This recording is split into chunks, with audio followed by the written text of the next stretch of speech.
ما در شهر مسکو قرار داریم. در وگاس دیگه بیمارخانه به نهایت کلان ساخته هستند. به نهایت مسئولیتش کلانه. این بیمارخانه همیشه کمت های عبارت است.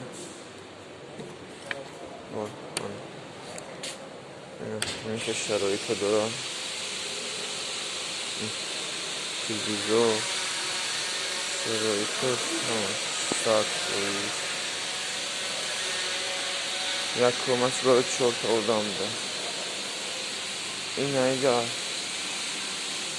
او توالت دوش والنیکوش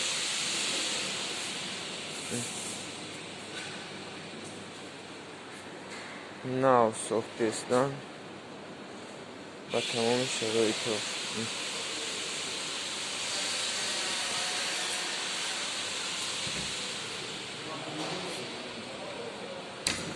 به نهایت کلانه.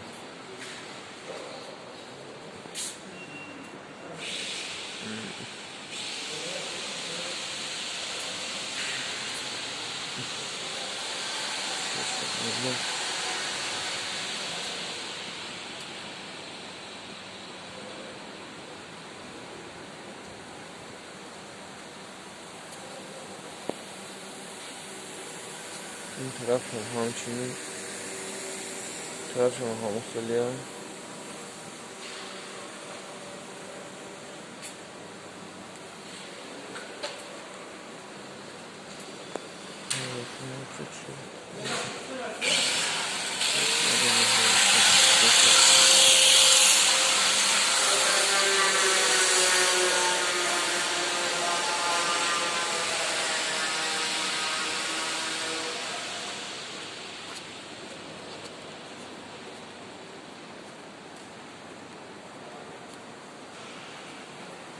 خیلی دیگه